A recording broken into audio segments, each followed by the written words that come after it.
Okay, we're on. Okay, guys, welcome back to Let's Get Freaky podcast. Very excited for our guest tonight.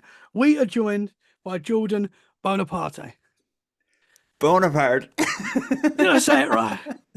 Oh, We practice this, Tommy. I'm so Bonaparte. sorry. I'm so It, sorry. I get anxiety doing names before. Like, I really do. That is my second names. It's always second names. Like, unless your name's Smith or something very, I can. I my apologize, man. ancestors, my ancestors almost took over the world, and you can't remember his last name. Napoleon That's, Bonaparte, Jordan yeah. Bonaparte. That's so poor on me, man.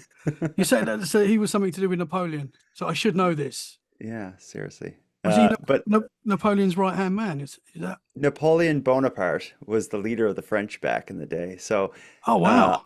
when people know, when people see my last name, that's usually they're like, "Oh, like Napoleon." Mm. Not Tommy, it's Bonaparte. You made it so fancy. I'm sorry, man. Oh, so you related to that dude? Is that? I like to think so. You know the board game Risk? Yeah. Yes. Yeah. I will tear you a new one in Risk if you ever want to go at it. Wow. So you've got that battle mind ready to go. Ready, sharpened, ready to conquer the world, one podcast episode at a time. That's a strong bloodline, brother. That's for sure. So you're based in Canada, Yeah, and you I'm on the far east coast of Canada. I'm in Nova Scotia, which is like almost as far east as you can get. nice So man. so you're right across the pond, I think, from me. I'm on the side of I'm Yeah. right on the Atlantic Ocean here. Awesome. Because I talk a lot on the podcast. I want to get over to. I'd like to live in America one day. That's the aim. Oh, But really? I mean, I could get into Canada. I think it's a lot easier to get into Canada as well. I think so. We're like America light. We're like the Yeah. friendly, less insane America. I get messages all the time. Move to Canada. Move to Canada. Oh, I'm like, maybe. And then I can yeah. just, cross over to America every now and again. Yeah, where I live on in Nova Scotia, we're not far from like Maine and Massachusetts, like that part of the United States. You can go down Yeah. a bit further into Florida if you want to hit Disney Yes. World, but I would suggest if you are going to come to this part of the world, start in around Nova Scotia first. It's a little it gives you a little bit of a taste of it all, and you don't have to get embroiled in all the controversies that plague the United States. It's much simpler here in Nova Scotia. Go in for the day, come out and yeah, maybe, man. Exactly. That's something I've actually generally thought about. I'm not Well, just saying that. and not to get us off track, but well, I guess this isn't off track. But if you are going to come this way, Nova Scotia is seen by a lot of people as like kind of a hotbed of paranormal and supernatural and mystery stories. So it would be a very good place for you to visit. There may even be stories in Nova Scotia that you know that you don't realize are from Nova Scotia. Interesting. We'll get into it. Interesting, man. We will get into that, and I'll make sure we remember that. But I want to start your podcast, awesome podcast called the Nighttime Podcast. Mhm. Can you tell us a little bit about that and where that all started for you? Yeah, well, so my show's the Nighttime Podcast. I've been making it since so it's now 2024. I've been making it for just about 10 years. And I think when I started, I was one of the first Canadian podcasters who was making a show about like Canadian stories. Like when I started, I didn't know of any other Canadian podcasters. And I started before like kind of there was a boom that occurred in podcasting after shows like Serial, which was a major true crime podcast that and the Joe Rogan Experience, like that really brought podcasting to the mainstream. And I kind of started like just before that. So I got really lucky where I already kind of was there doing my thing when everybody started looking at podcasts. So I was fortunate to have been able to kind of ride the many waves that have washed up on the shores here of the podcasting landscape. And over the last 10 years, I've been able to make it a full-time job. I've probably done, I don't even know, 500 to 1,000 episodes at this point. They're all self-produced, like I record it and edit it and do it all myself. And my stories generally feature other guests, like I'll interview families of missing persons or experiencers of supernatural phenomenon, or uh, basically I cover Canadian crime, mysteries, and the weird is how I sum it up. But what I like to do is get really close to the stories by talking to the people involved in them. And the other thing that I do that you maybe, I don't know if you caught any of this, but I have a series on my podcast that I make one episode of a week, and it's called Keep Canada Weird. And that is a weekly weird news roundup series. And now it sounds silly, but it's my best friend and I, and it's kind of a lighthearted take on we pick the three or four kind of most unique or offbeat news stories that played out across the country over the past week, and we just riff on them and break them down. And a lot of people who listen to my show kind of come for the weird stories, but they often stick around for Keep Canada Weird, if that makes sense. That's awesome, man. So Yeah. you're a pioneer. If you're before Joe Rogan, I and think, well, it was just like, I would say not pioneer, more so early adopter. Like I got into yeah, it right when it was starting to take off, and it was, or right when podcasting was starting to grow. And what ended up happening was my oldest son, who's about to turn 12, when he was like a baby, he didn't sleep well. So I was always pushing him in a stroller. So I'd walk him for, 4 hours twice a day kind of thing. And I was looking for things to do while I was walking, and I was really into the TV show Lost. I don't know if you've ever seen that yeah, show, yes, but I was like reading about Lost on the internet, and different like blogs and stuff that I was reading would reference things that were said on this podcast. And I was like, what is a podcast? And how can I hear these things? So then I was like, I figured out on my phone how to get a podcast. So I would go for walks and listen to this Lost one. And then I started like, just finding all the other podcasts. And I just got really into it just before kind of everybody found out about podcasts. So I wouldn't say pioneer, just early adopter. yeah. And Oh, and I had a it's in that bloodline, man, to take uh, over. well, maybe that's what it is, but I think what it is I had a background in like I played guitar for years and played in bands and kind of produced recordings. So the step going from being like this kind of curious, talkative guy to recording myself talking about something that I'm curious about and sharing it with people, it wasn't a big step for me. It was just the way it worked out. Yeah, Mhm. that's awesome, man. That's awesome Yeah. that you're doing. That's your job, and you've made a massive thing out of it. That's awesome, brother. Well, it's maybe awesome, but I think it's also really lucky, but I'm not complaining. How did you start? Nah. I'm sure your listeners know how you started, but tell me what got you into it? I started like yourself listening to podcasts and getting into podcasts, and there's something special about podcasts. I find when you Hmm. listen to a podcast regularly, you really get to know the person, and it Hmm. becomes sort of like a family to me. I Yeah. got a lot of comfort from the podcast that I used to listen to regularly, and I Hmm. thought I'd love to do that, man. I'd love to be that regular person that they can tune into and listen to and relax, forget about their other problems, and just Hmm. because that podcast used to do that for me. So that's Yeah. sort of what I wanted to do. Like the friend in the headphones. You're Yeah, at the grocery store waiting in line and dealing with bull crap, and yeah, I could be there telling you about the UFO that crash landed. 100%. Yeah, and that's what we want. Yeah. Yeah. All But right, there's cool. We're something special like-minded. when you listen to a podcast. You're sort of there. Hmm. I find like even if I'm listening to Joe Rogan or whoever I'm listening to, I'm there. I'm in that room with them. Like Sitting at the table. that's Yeah, how it no, feels. I get it. And also, like, one thing I've always loved about podcasts, I've always kind of geared towards the more independently produced shows like yours, where it's just someone who's passionate about it, and explores it warts and all. Mhm. I've always enjoyed that, and it's genuine and sincere, and usually it can be a two-way conversation. Like most podcasts, you can write to the host and get a response back, or get your voicemail aired on the show. Or if you're Yes. into television, or even like mainstream radio, it's like you can't do that. These people, it's another thing that you're just being fed with ads. We're podcasting. If it's someone like us, it's a two-way street, and it's you're trying to form a community and a family. And Yeah. yeah, I get it, man. I think podcasting, there's this idea where people, the religious people, go door to door trying to tell you about their religion. I feel like I'm that way about podcasting. I'm like, have you heard the Yeah. good news? Yeah. Podcasts. Podcasts have changed the game, man. I dig it. Because it's in most podcasts, as you say, the person who runs the show, it's sort of um, you can put out whatever you want to put out. Like I Mm, can talk to whoever you want to talk to. You can talk and you can discuss whatever you want to discuss.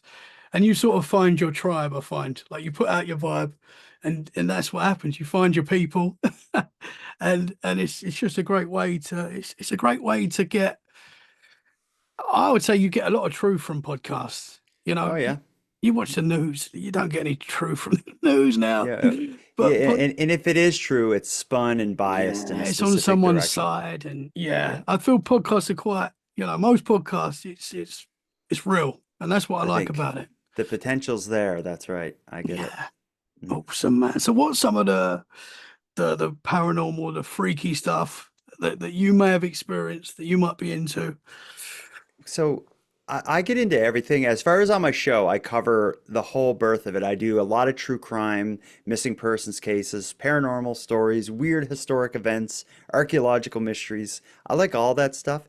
But aside from the show, like as a person, I I find the UFO phenomenon and stories related to UFOs or people that research them or theories people have on the many stories. That's something that personally, like since I was a kid, I've always been into. In fact, I have to almost pull myself back on my podcast from covering it too much because when you do a variety of things, like there are people who come to my show for the true crime or the weird news or the paranormal stories. I I always have to kind of take a step back and think like, what have I been doing a bunch of lately? And I got to slow down on the UFO stuff. I'm freaking people out. And that's always been like a bit of a balancing act, but UFOs are something I'm really into. I'm into ghosts. I'm into what I'm really into.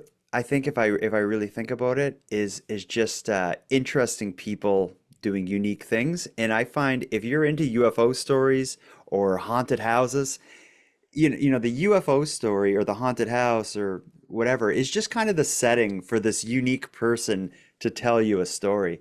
If you go through all the great UFO sightings, there's usually like a really interesting man or woman at the heart of it, and that's the person I Mm, think that's what brings me there. But for some reason, the UFO phenomenon is just like a setting for stories that I can't look away from. yeah, yeah, man, for sure. Same. I mean, you do meet them. I know I'm a bit biased, but you do meet a lot of amazing people in the paranormal world. In the paranormal, I've met some incredible people, and in the 2 years that I've been doing this show now, I've met everyone I meet, and I've never met someone and not been like, oh, Mhm. couldn't stand that. I find even the little, even like what you would say a small experience, like even that fascinates me. Everything fascinates me in that area. Yeah, no, I'm the same way. I get it. I love talking to people about UFO sightings. I love hearing just the stories. Through my website, I have a spot where people can report a UFO sighting. My website's nighttimepodcast.com. There's a spot where people can report a UFO sighting. And I think in not last year, the year before, I think about 15% of Canadian UFO sightings came through my website. There's a guy Wow. who tracks for about 30 something years now. There's this group in Canada, they call themselves ufology research, and what they do is they compile all the data related to Canadian UFO sightings each year that they get from a variety of sources, whether it's my website, people reporting to groups like MUFON or other civilian groups, or even through our like government sources like Transport Canada. This group takes all that data, compiles it, looks at trends like how many witnesses, how long was the object visible, what day of the week, what time of the day, what month, what direction. And they take all this data and they issue a report or release a public report each year called the Canadian UFO Survey, where they share the year's data, but then they also compare it to all the prior surveys they've done over the last like 30 something years. But I think the most recent, or maybe the one before that, they shouted out to me saying 15% of these came through nighttimepodcast.com, which I was pumped about that. And I also Yeah. have a Facebook group that I made as a way to kind of try to stimulate the UFO conversation in Canada. The group is called UFOs Above Canada, and it's again Canadian focused, but it's just people sharing and discussing Canadian UFO reports, and it's Wow. and like that's not something I'm doing to like get hits on my podcast or anything. That is just me loving the topic and trying to embed myself into it Yeah. so I see it. Wow, man. So how many reports roughly are you getting? I get like what happens is when someone reports it on my website, there's a form that they fill out, and then they have the option to attach a voicemail. And I probably get like maybe like when they fill it out, it sends it to me in an email. I probably get like three a week, four a week, and then I will forward them off to when it comes to me, I forward it off to the editor of the Canadian UFO survey. But usually, like when I first set it up, I was thinking like when people reported a UFO sighting, the idea would be maybe I would do an episode about it or contact them or whatever. But I Hmm. was getting so many reports from people who I would contact them back and they're like, I don't want to talk about this. I just want someone to know, like, I saw it. You can research it if you want. So Hmm. then I added a little dial on the form where they could select if they were interested in talking publicly about it or not. And it's like nobody hits it. People just Yeah, want to report it. yeah. Yeah, I've found that. I've found I get a lot of people obviously that listen to the show and want to tell me their experiences. And I Mm. love that. I really do love it when people reach out and tell me their experiences. And I always say, do you want to come on and share that? And a lot of the time they're like, no, just wanted to let you No. know that Yeah. I've experienced something similar to what they've heard. Or, well, I still love that. Don't get me wrong, but Yeah. it's hard to get people to talk about this stuff. Yeah, there's a bit of taboo associated with it, and people don't want to come across as sounding odd or unusual. But the fact of the matter is, it's a very common experience. Yeah, If I think it's something like 1 in 10 people have seen something, um, but I think it was something like only 1 of 10 of those are willing to talk about it. So, there's many more people are connected to the phenomenon than 100%. maybe you would be able to tell. Like if you went around the mall whispering in people's ear, like, "Have you seen a UFO?" I won't say nothing to anybody. Actually, that would be an interesting podcast with a mic. Yeah, little secret mic. Yeah. And just whisper in people's ears at the mall. Yeah, but that's That'd a be lot. awesome. You're getting if you're getting four a week, that's a lot. I mean, you Yeah. think how many people don't report seeing these things? Like there must be, if that's the because people don't report this stuff normally. Oh Like they no. tell their friends, they might put it on Facebook or whatever, but they're not going to report it Yeah, properly. it is.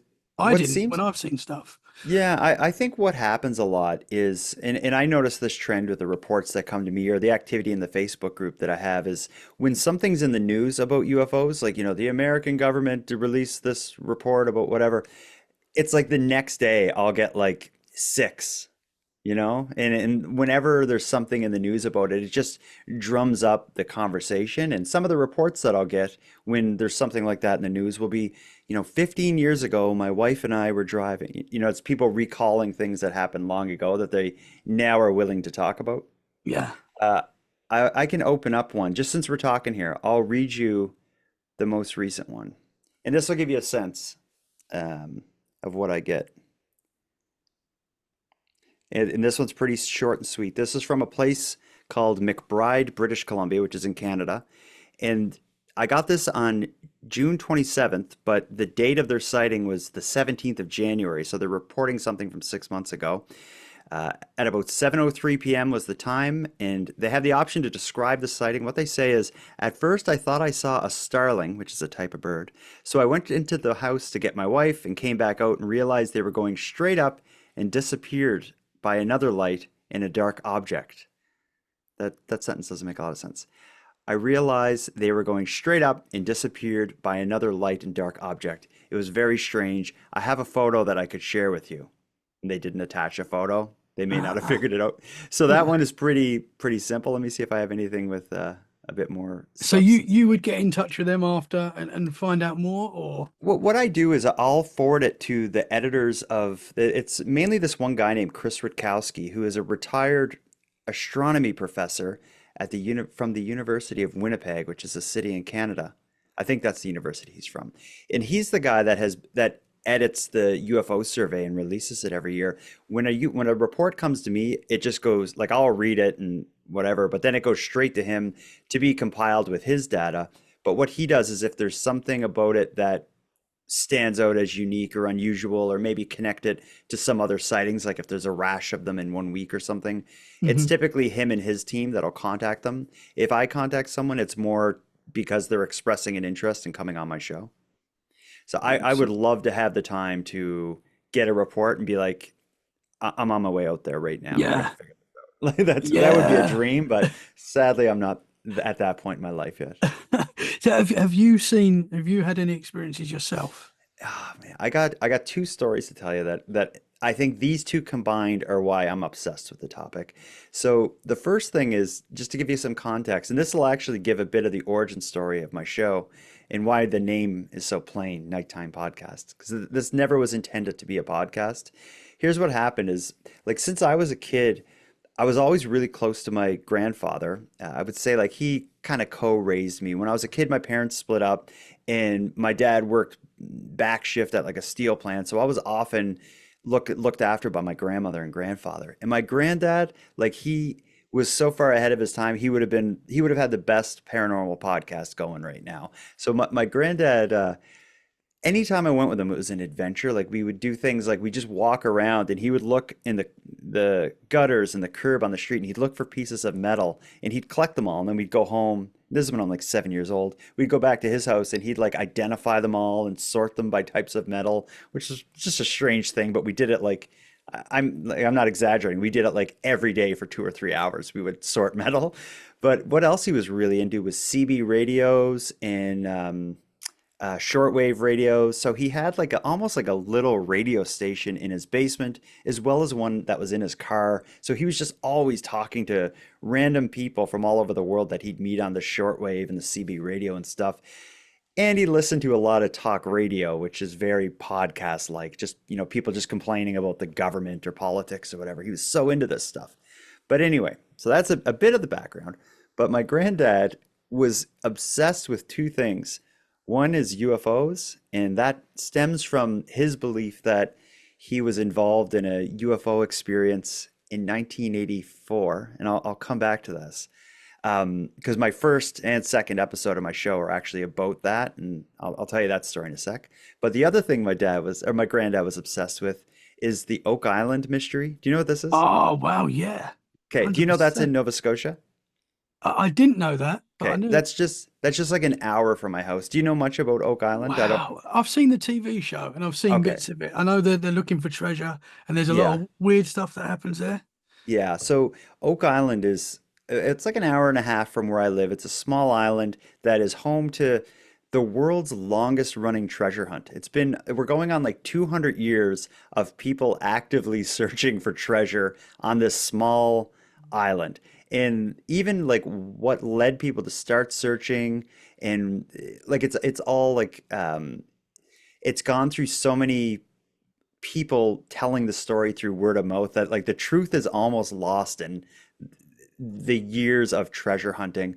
But long story short is that there's a belief that there's something of incredible value buried somewhere under this island, and it was buried there by someone who was very skilled and had incredible resources to do it. And there's claims that there are booby traps under the island that are preventing different people from digging down and causing it to flood. And there's all this anomalous stuff like weird stones and just weird things on the island. And what has happened for like again like the last 200 years is someone will get money, invest, bring equipment there, start digging. Either someone will die or they'll run out of money, and then someone else will pick up right where they left off, go there with a bunch of money, start digging, finding their own like unique way to try to solve this riddle. And the latest treasure hunters, the latest are two brothers from the United States who have a whole bunch of money, and they are documenting their treasure hunt on a popular TV show called The Curse of Oak Island. So this is Yes. something that's been going on long before this TV show came around. But the reason I brought it up is one thing about my granddad is when he was a little kid, his best friend's father was the one who had the rights to search on the island for treasure. So Oh, my granddad wow. would spend like his summers there with his buddy and his buddy's family, just digging and investigating and trying to solve this mystery. In fact, in Nova Scotia, there's a special law or piece of legislation that determines who is legally able to search for treasure on Oak Island. And there's usually only like one group at a time that are allowed to do it. So for a period of time, like back in like the 40s or something, It was this guy M.R. Chappell, who was like his son was my granddad's friend. So my grandfather, all through life, has talked about Oak Island to me Wow. and kind of embedded it into me. But getting into the podcast and me starting it is and I'll talk about the UFO story that brought me to this part of our conversation, is my granddad, like since I was a kid, has always told the story that back in 1984 he saw a UFO. And the way it would come up, like it was never like he would sit down and, by the campfire and tell the story. It would be more so like there'd be an ad on TV for like the X-Files movie is coming out. And my granddad would be like, they shouldn't be making a joke about this. It's real. I seen it. And my grandmother would say something like, "Oh, like you're nuts. Like shut up about this." And it was something where it's like he would bring it up, but no one in the family ever took him seriously enough to be like, "I'm interested, tell me the story." People just be like, "Whatever, puppy. Like there's treasure on Oak Island and you're finding interesting metals and there's a UFO, bullshit." That's kind of the vibe. But what happened and the turning point in all this is my granddad he's passed now, but when he was like, say like 87, 88 years old, he just kind of hung around his house all the time. And I'd come visit him like once, twice a year, and we'd sit and chat. And I would always try to show him something interesting. And I was at his place. Well, if I started my podcast 10 years ago, this would have been over 10 years ago. I was at his place and we were sitting down and I was like, "Oh, puppy, like check this out. I got a new phone." And I was showing him an iPhone, which to him is magic. And I'm like, it's got a camera and and I Googled his name and I showed him like on like the phone book kind of thing where you could see his name and address. I showed him Google Maps and I was just showing him the different stuff you could do. And he was asking me to Google different things and he was just amazed by it. But when I showed him the camera, he's like, "Why don't you," and he just brings this up. He's like, "Why don't you film a video of me telling the story about the UFO I've seen?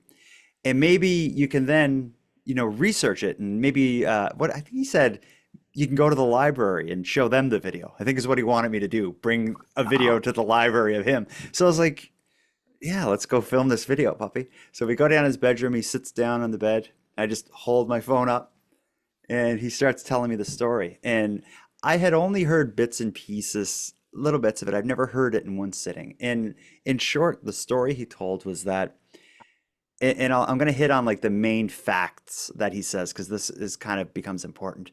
Is he said on in I think it was like in October of 1984, a friend of mine named, and he said the guy's name, passed away, and we were going to his wake. And I don't know if it's different in the UK, but you have like a wake and then a funeral. Mhm. We were going to his wake, and it was and he said the name of this community in Cape Breton, Nova Scotia, the island. It's an island that I'm from. He said this community. He's like the wake was in this community, and it was in the evening, so he's talking about my grandmother. He says, my wife and I were going to go to the wake. We got in our car, we're driving.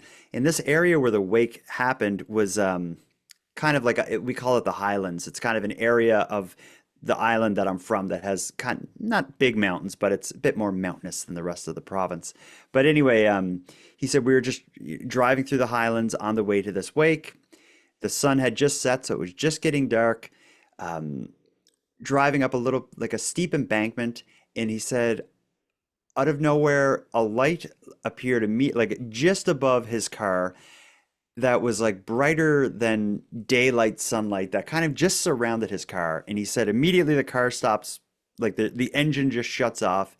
And what he described to me was like kind of like it was directly above him, so he was kind of like leaning to try to look up out the windshield, like kind of putting his head above the dash, looking up above the windshield. But he said it was just so bright, he couldn't see anything. My grandmother was just frozen in fear.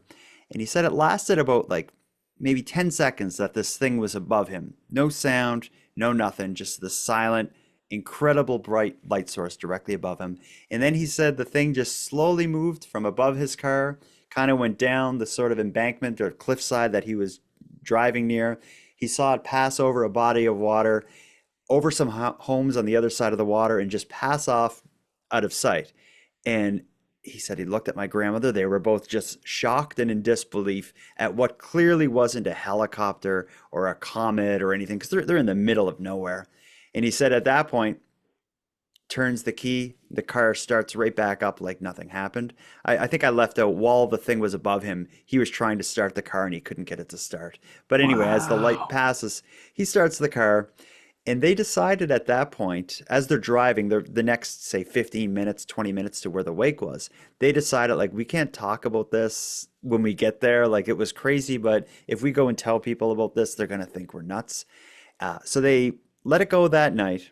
The next day, my granddad called, I think he said he called the airport to report it. But the suggestion he got from them was that it was some kind of a fireball or comet, and it wasn't taken very seriously. He said the only other thing he did was he reported it to an astronomer at a university in Halifax, Nova Scotia, which is like the capital city of Nova Scotia. And they weren't able to do anything that satisfied him. And he firmly believed his entire life that this was a UFO. So here's where that leads to me starting a podcast is I had this video and I was like, if you see it, it's incredible. Like he's so sincere in telling the story. I thought this would be an amazing kind of start for a documentary. I love the UFO topic. I love my granddad, and here's a story. So what I started to do was just contact anyone I could who had any expertise in UFO sightings, weather, astronomy, flight paths, any of that stuff to try to figure out what my granddad may have seen. So I started kind of a letter writing campaign to a variety of people that I wanted to help me. And the other thing I did was I went through his recording like a bunch of times looking for every like corroborating fact. So he gave me a location, he didn't give me an exact date, but he told me there was a wake for this guy who died. So I was able to go back through the death records, find the obituary for this guy, figure out the exact date. And he told me the weather that night. He's like, it was clear skies. It had rained earlier, but it was clear then. So what I did was I took every bit of evidence or information he gave me, and I just went back through the record, and it's like everything checked out. Like he had it nailed. The weather, where he said he was, it all just lined up perfectly. I found the guy's, like I said, obituary. So when then I started digging further, one thing I had was a writer who is a UFO researcher. His name was Don Ledger. He wrote a book that it was called Maritime UFO Files. And the Maritimes are the part of Canada I live in. But anyway, what he did in his book was he compiled UFO events from all across the part of Canada I lived in. So I wrote to him being like, you're the expert on this area. Can you help me see if I can figure out what happened to my granddad? And when he showed up at my house, it was the first time I ever met like a full blood, like a pure blood UFO researcher. He knew the basics of my granddad's story. He showed up with these big rolls of paper, and we go to my kitchen table, and he lays them all out. And what it was kind of maps of the part of Canada that I'm in, with all these lines drawn across, and those lines represented satellites. Some of them represented airplanes, and he had the times, so he could look at this paper and show me everything that would have been in the sky in that area from like I think it was like a 3-day period. So Wow. when this guy did that, I was just like, oh man, like I was expecting Buddy to show up with like, crystals and incense and stuff. And he came with like science. And I think that was for me a big turning point where it went from this kind of like UFOs, aliens to like mystery that facts and data can help solve. And long story short, I was considering making like a video documentary about this as it was all going on because it's just been so fascinating. But I got kind of bogged down with the video side of it. And since I had a background in music, I thought, if I didn't have to deal with the video and I could just make music, like make sounds and record voices, I could do this. And then I think, well, all I do is listen to podcasts. I might as well just make one. And my initial idea was I was going to make one and maybe pass it off to another established podcast to be like, could you maybe air my thing and see if people can hear my granddad's story. And I called my show the Nighttime Podcast because at night when my youngest kid went to sleep, I would plug away at this. So my wife would just call it like, "Oh, you're like it's the nighttime podcast thing," and I'm like, "Yeah." So then when I was done the episode and it was just too personal to pass off to someone, I was like, I'm just gonna put it out and it will be called the nighttime podcast. And Wow. yeah, so that's I those like all that I just told you is kind of like a bit of the origin of my podcast, but also like a probably a bit of the origin of my interest in these topics. I was just kind of like around it since I was a little kid through my granddad. Yeah. Yeah. That's so cool, man. Yeah. That's so cool because I'm gonna get, is that still episode one? Yeah. I I think need it to go isn't back and listen to what that. I think what I did, and here's a bit more of it, is I released episode one, which is mainly my granddad sharing his story. And after he shared his story, everyone in my family at this point heard it for the first time and I think took him a little more seriously because it was like me and other like kind of researcher investigator types like really digging into his story. So when my family listened to it, they're like, "Well, like grandpa may not be crazy. Like this is really fascinating stuff." And that kind of opened my grandmother up, who is unlike my granddad. He was kind of the wild and weird one. My grandmother was like salt of the earth, like she wouldn't even exaggerate, let alone make up a UFO sighting. Yeah. And when everyone in the family was kind of like comfortable with this idea, she then agreed to tell me her side of the story and what she remembered about it. And so that ended up being part two of my podcast, was like kind of Wow. her side of it. And but what I've done since is since they were the very first two I made, the audio was a little rough and the music just wasn't what I wanted it to be. I ended up like doing a new version of it several years later and re-releasing it. But if you wanted to find it, the place where the event where the UFO was seen by them is called Monroe's Point. So the episode is simply called the Monroe's Point UFO sighting. And if you want Awesome. to hear it, I can send you a link to it. But it's Yeah, man, I'd love to listen to yeah, that. but Yeah, it's cool stuff. And it is I cool. I think you probably know what I mean. Is when you go back to your old episodes, they can be really hard to listen to. Oh And man, yeah. for me, what I'll do every so often is if there's a story on an early episode that's like important to me, if I every like 5 years or 3 years or something, I kind of give it a fresh coat of paint.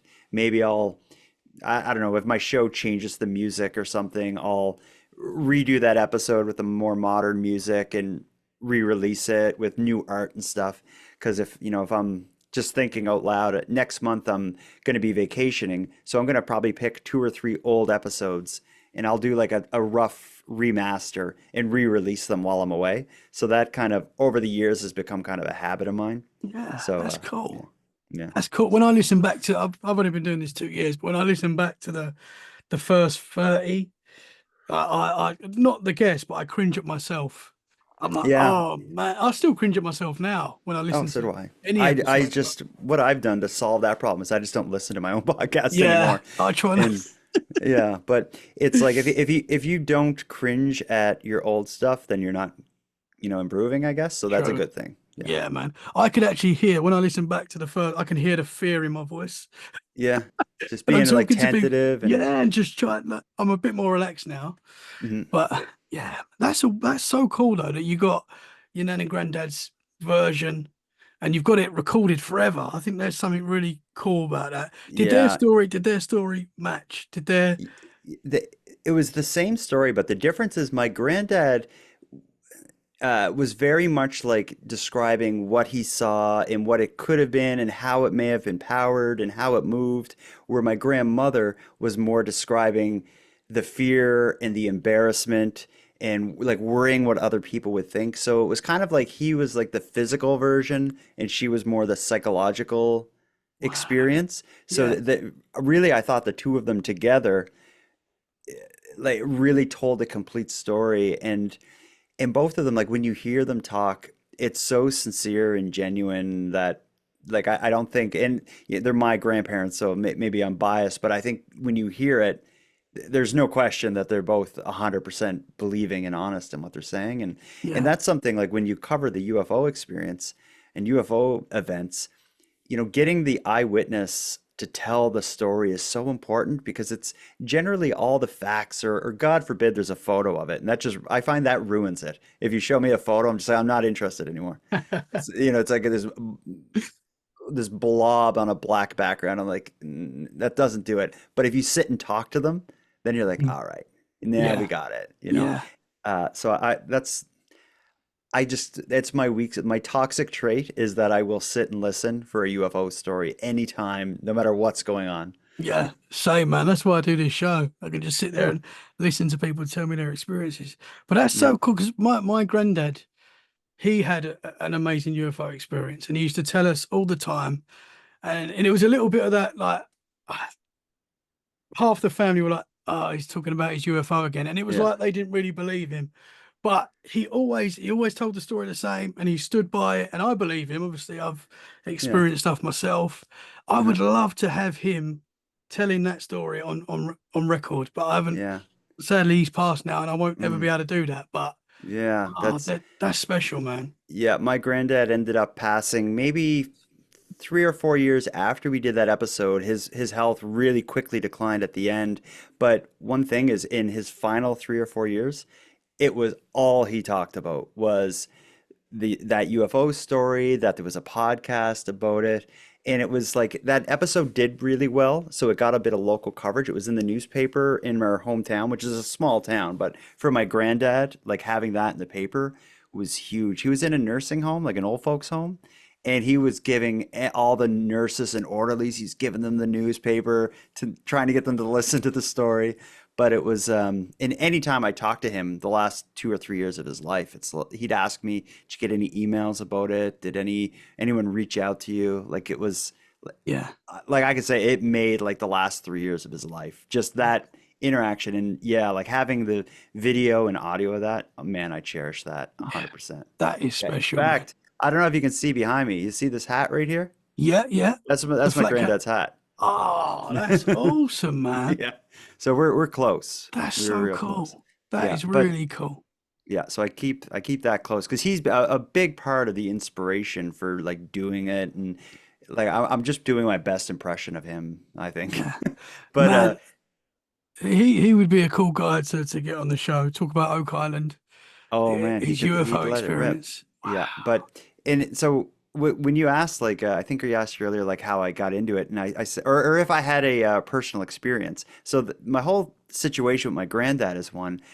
But my own personal experience with a UFO. Now, I'll tell you the story, and you tell me if this is a UFO, because I still don't know what happened, but something happened, and it wasn't normal. I don't know if there's going to be a cultural difference between us, but in Canada, something that kids do in the winter is like ride sleds down hills. Like you Mhm. find it. Okay, that's a UK thing too, right? Yeah, we do that. If Sledding. it Okay. snows, we're there.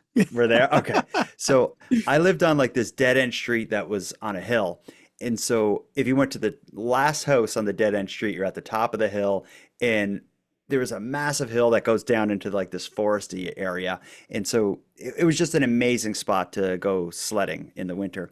And I was probably, I guess, maybe 8 or 9 years old.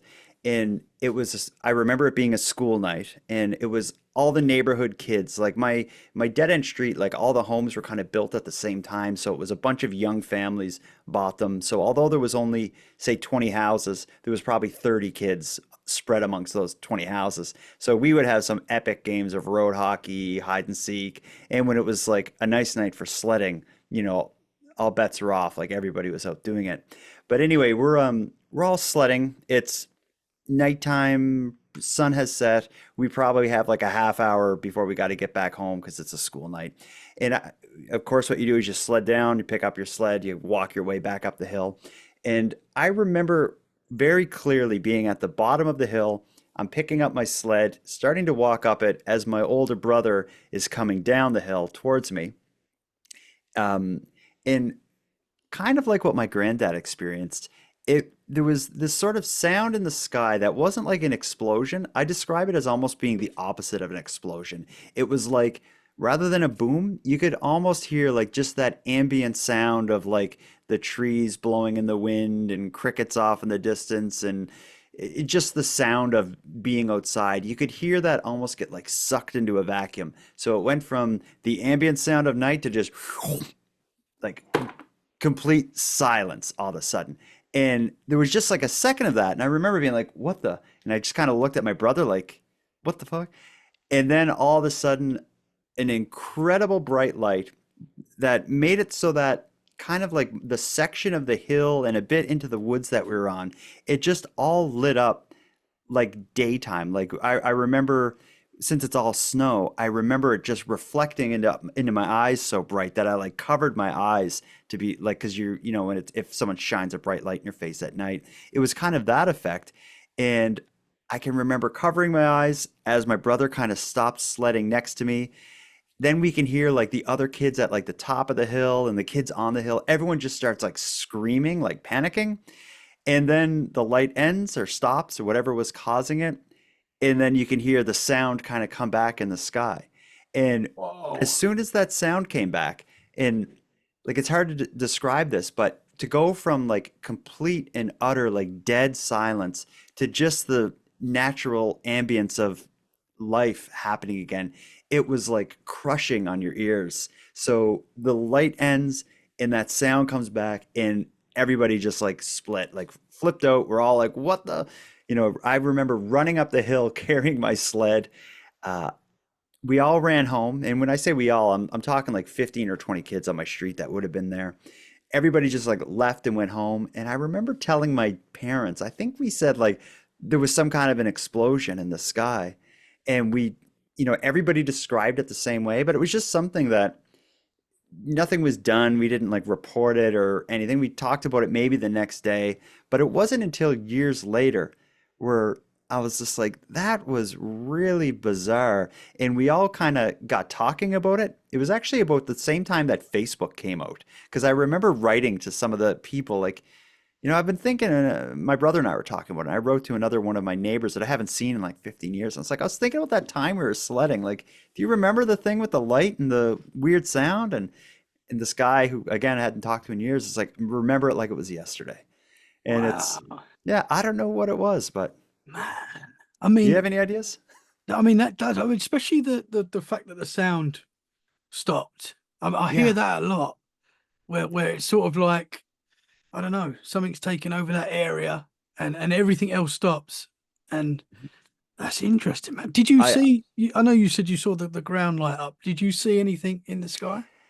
That was the thing is I don't remember the light like shining down. I remember it just being like you know, in the daytime, it's not like you can feel the light coming from the sun. It's just Mhm. everything's lit up. And that's the way it was. It was almost like the whole area was kind of glowing around us.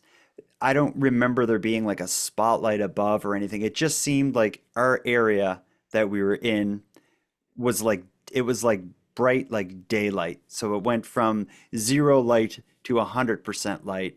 And Wow. and then when you I think people could I think the term is like snowblind. When light is hitting the bright white snow, it's that much more like vibrant on your eyes. So it was this like glowing snow and light in utter dead silence just for a moment.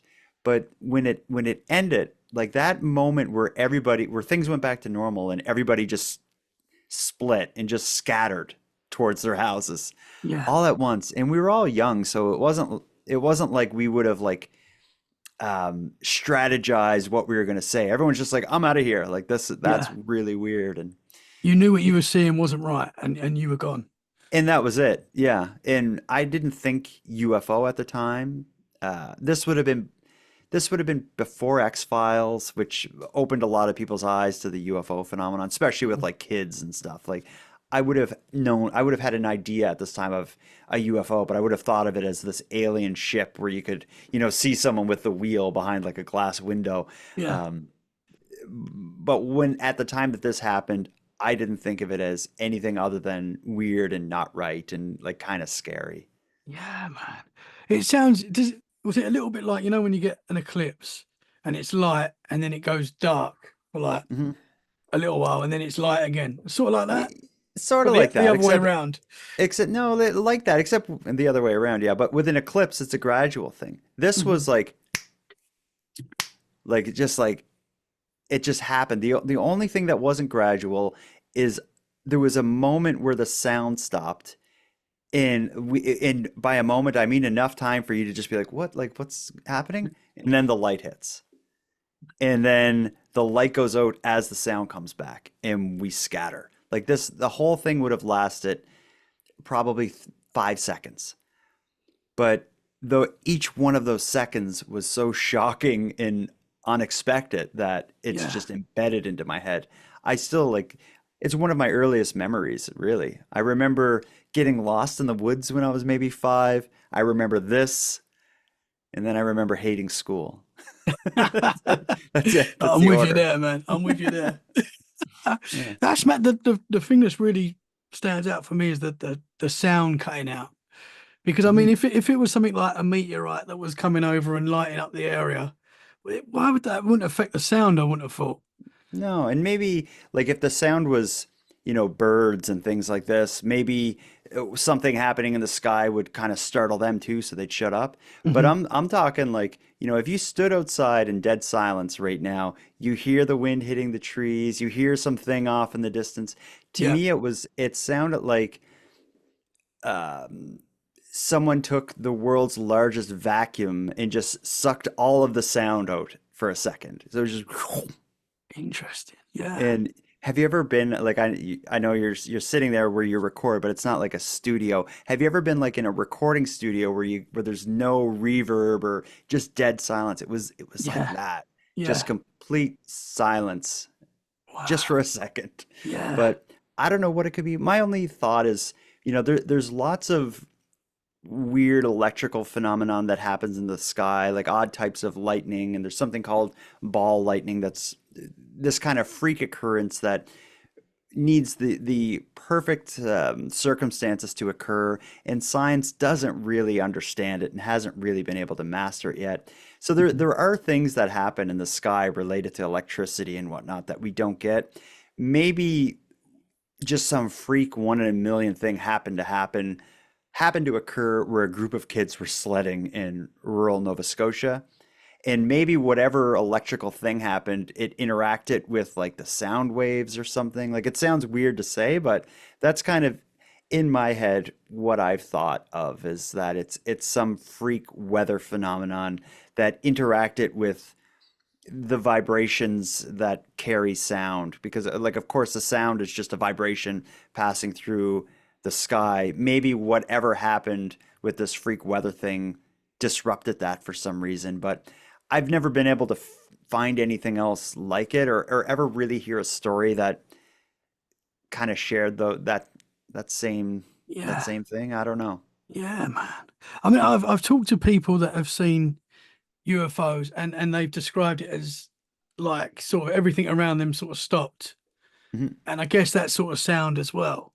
mhm. And also Yeah. with like if getting into Bigfoot and stuff like that, I've heard a lot of people that have seen Bigfoot, Sasquatch that said everything just went silent, like you couldn't hear anything, and Mhm. then they had this experience. I mean, Yeah, I've heard that for when I hear that with a like a Bigfoot Sasquatch story, I often think though it's like what I said is it's maybe the Bigfoot is like the apex predator, so every squirrel and bird is like, whoop, yeah, zip it we while better be he's here. quiet or we're Yeah, food. Yeah, that's kind of what I how I picture that. But and then I also think of it's something where if you're experiencing something shocking to you it's almost like you get in that fight or flight space and maybe your brain just is like I don't need to hear anymore. I need to get the hell out of here. So maybe your ability to sense sound is affected by what you're experiencing. But in our case, in my story, like I've done all the mental math on this.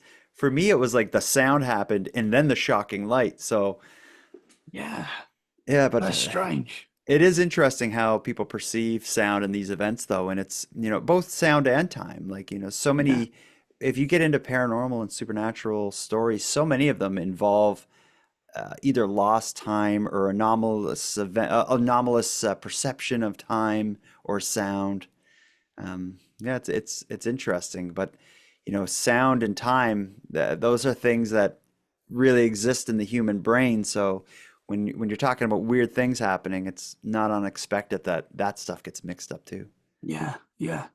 You don't remember possibly having missing time at that moment, do you?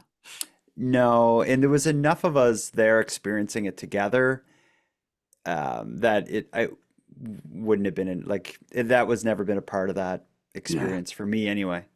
Was there any talk about that with your granddad's situation? Any missing time or I anything like had that? asked him specifically about that, and he said he remembers every moment of it. It lasted just like a minute or 30 seconds or something, and he didn't believe there was anything like that that happened. He's like, I watched it appear and I watched it pass away, and then we were good to go. So it seemed all good.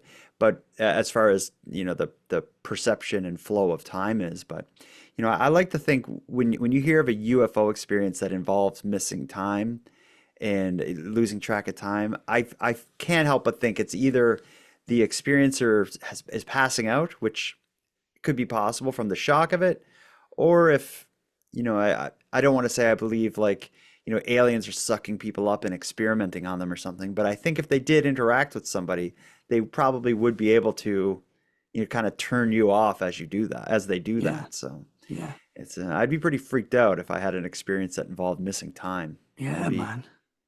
Maybe have to uh, do some regression and see if there's any you'd see have if to there's do anything something. there, man. I would go to the doctor and be like, "Is there any shot you can give me for what may have happened while I was just passed out last night by that bright light?" Yeah, it's interesting what you were saying as well with your granddad's car shutting off. I mean, Hmm. it's like Well, it's. I watched a film the other night called Nope. I don't know if you've seen that. I've Quite a wanted new to. Was it film. good? It was okay. Yeah, I thought it was It was good. okay. Yeah, I'd give it a Okay. go. I enjoyed it. Okay. Um, it's very different. It wasn't what I was expecting, but I won't spoil Okay. it for you. But it was Okay. good. But a part of it, I'll tell you this, it did affect the cars and stuff. Okay. So that's Uh, interesting.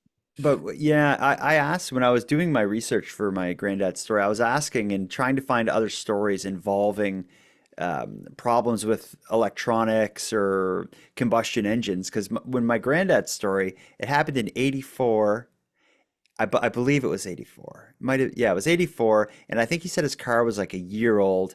And at that point, the only electronic in the car really was the starter.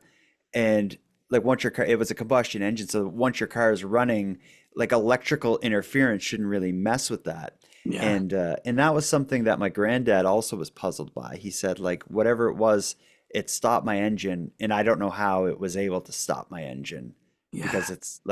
it's not like, cars today are basically like a computer attached to a motor.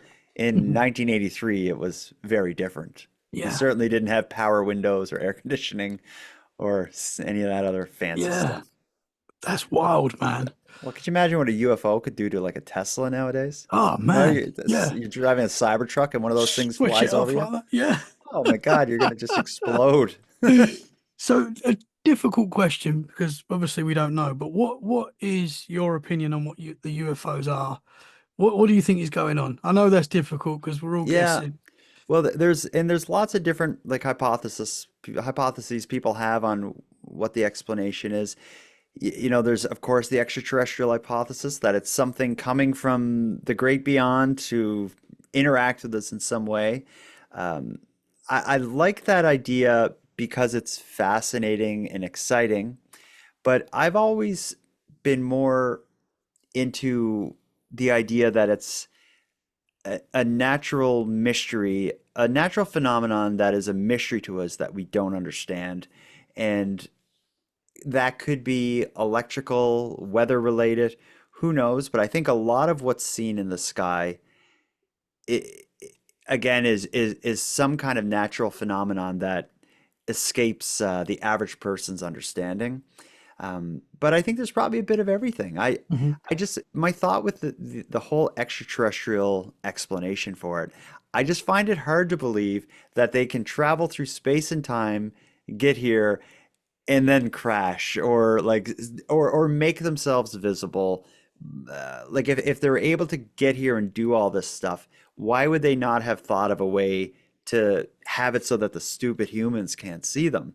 Mhm. And then also, like, why would they need to come here themselves? Like, why would they bring their physical bodies here? As humans, which, if you believe the extraterrestrial hypothesis, the aliens that are discussed in that um, are developed uh, and have technology well beyond what we have.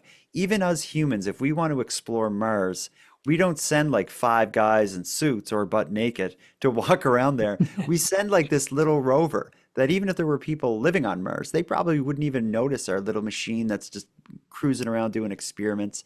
I Mhm. think if aliens are out there, well, there's no if. I know aliens are out there somewhere, but if they wanted to come here and take us or learn about us or gather our resources somehow, I don't think it would involve five of them getting on a metal ship and coming here. I just have a hard time believing that.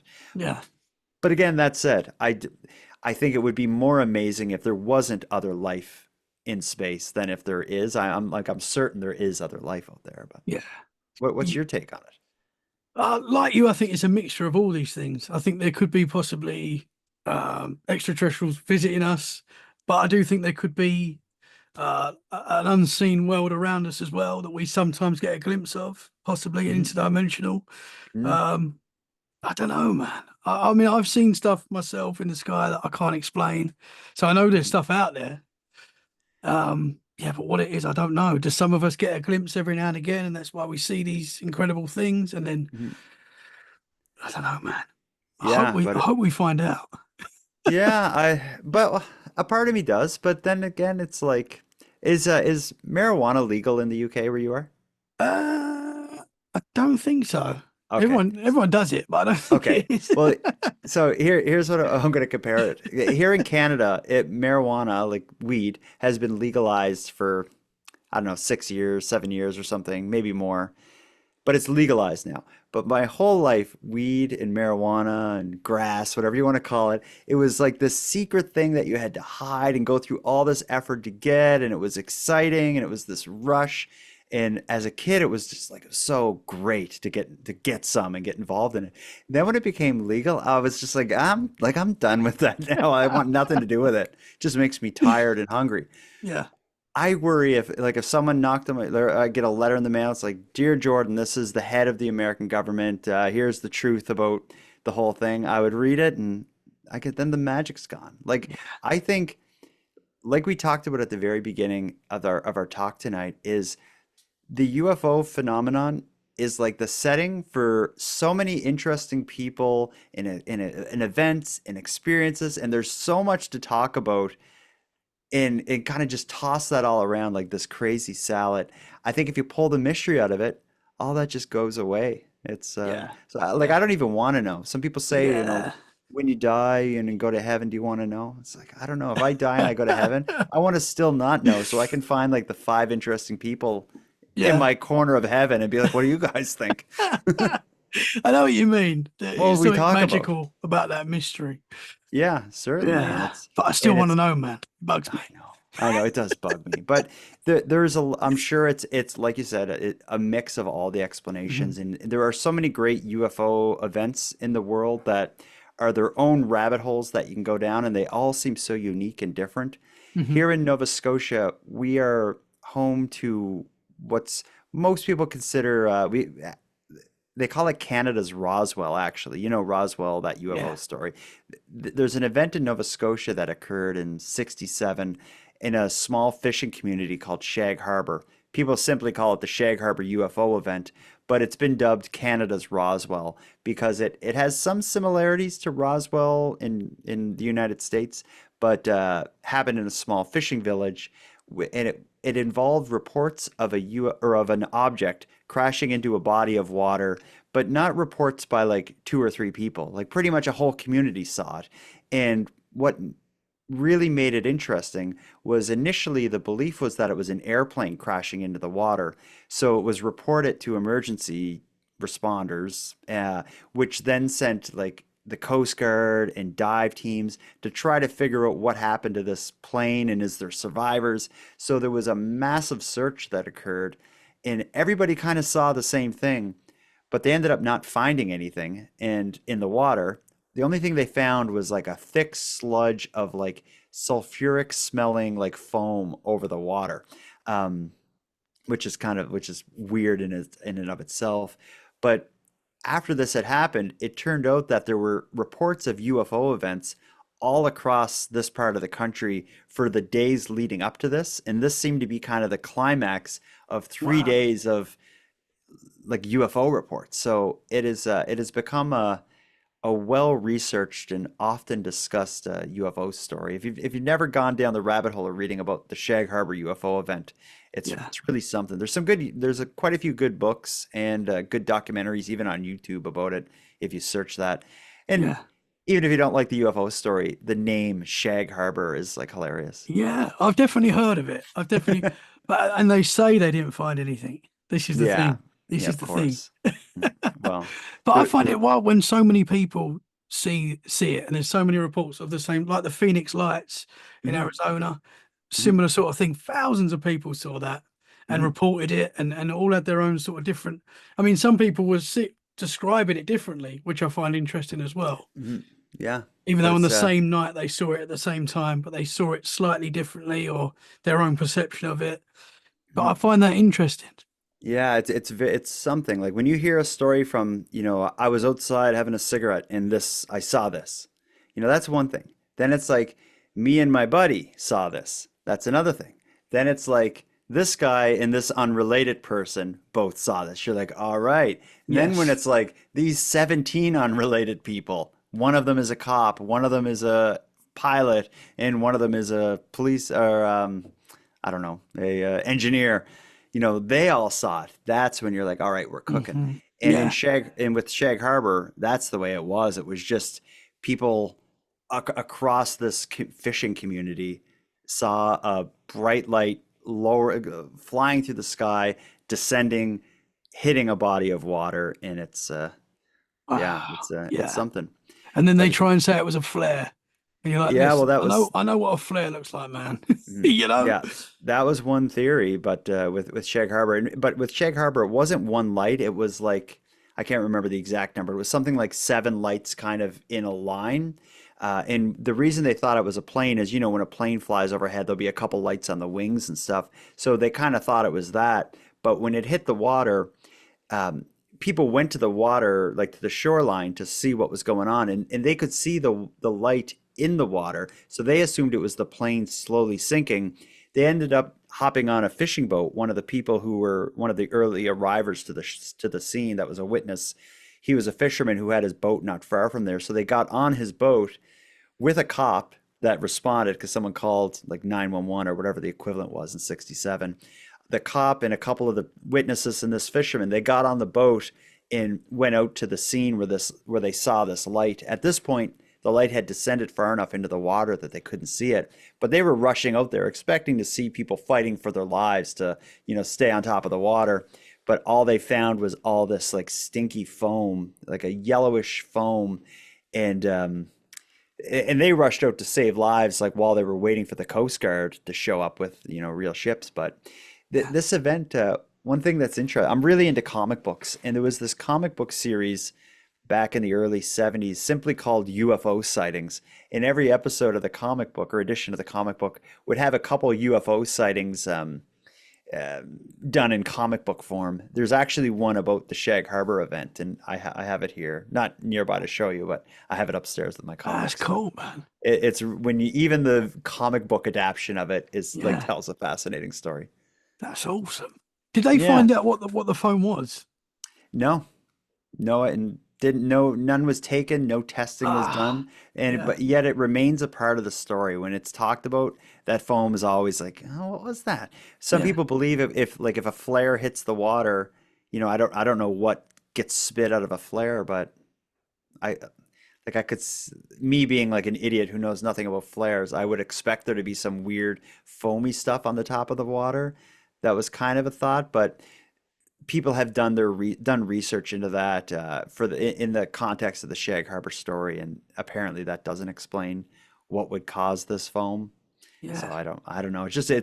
It's just weird to show up and find that of all things in the middle of this weird story. But Yeah.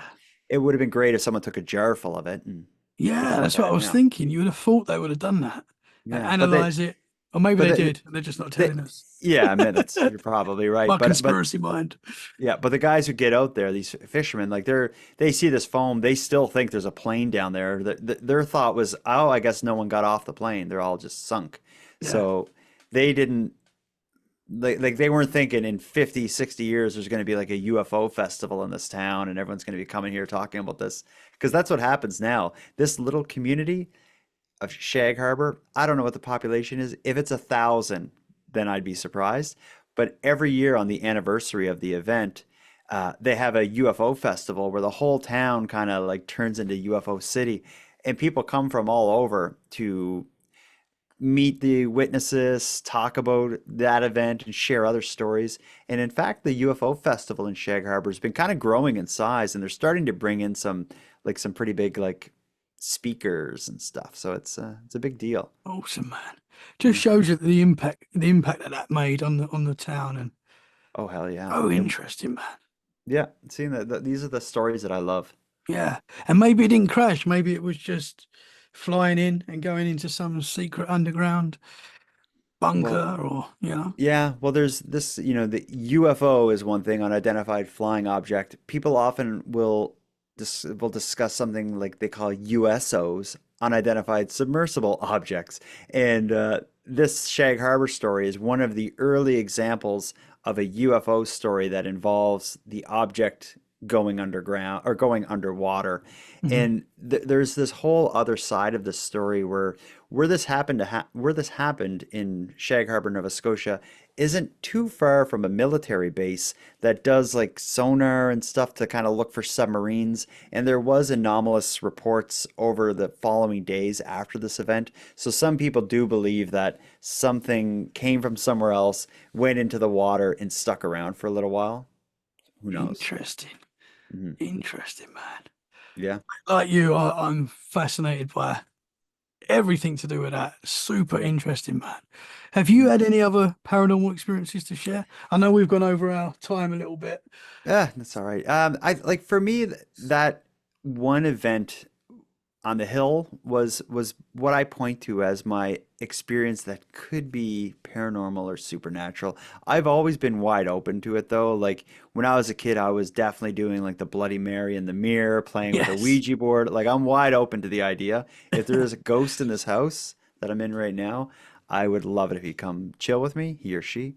But Yeah. I've never been able to experience it. I think it's like I fetishize it a little bit and I look for those experiences, wide open to them. I'm also though a little bit skeptical of some, but I like to think that I live in a world that these mysteries are a reality and that it's not as boring and full of work and payments and lineups. Like I seek out this stuff, Yeah. and sadly, I've not seen a ghost, but I do love a good ghost story, especially in October. Oh man. But yeah, Yeah. We haven't seen one yet. there's still plenty of time though. 100%, man. I'm only 42. Yeah, there's a lot of time. There's a lot of time, brother. Jordan, I've loved talking to you tonight, man. Thank you so much for giving us your time, coming on. I am definitely going to check out your granddad's episode, and people should go and check out your podcast. Can you tell the listeners where they can find you? It's if you anywhere that you get podcasts, if you search nighttime, you should be able to find it. As well, if you go to nighttimepodcast.com, that's my website. There's a database and an archive of episodes there. The most popular episodes, like if for someone who wanted to check it out, I did a series of episodes called The Halifax Glove Guy. This isn't paranormal, but there's a kind of an urban legend in my city, Halifax, of this man who drives around late at night kind of pretending to be a taxi cab, looking to pick up young men who are stumbling their way home from downtown. When you get in his car, he he offers you a drive home if you're willing to try on the leather gloves he makes. And he will offer you a pair of leather gloves that are 5 sizes too small. And a lot of people believe he takes gets sexual gratification from watching you struggle to get your hand into his gloves. That is like a kind of an urban legend in Halifax, but everybody knows someone who was either in the car or a coworker who was or a roommate who was. So I did an episode Wow. like trying to reach people who were in the car with this guy, and I got way deep into it. I found a bunch of people who were in the car with him, so I did an episode telling that story. The actual glove guy ended up really not liking my episode, and now if you search my name, you'll find a series of articles about his vengeance against me for No doing these way. episodes about him. What he tried to do was he tried to get me shut down by registering a business called the Nighttime Podcast and then claiming ownership of my podcast. Oh, wow. Yeah, so it was this big like basically an intellectual property dispute that I ended up ignoring completely and just carried on until he went away.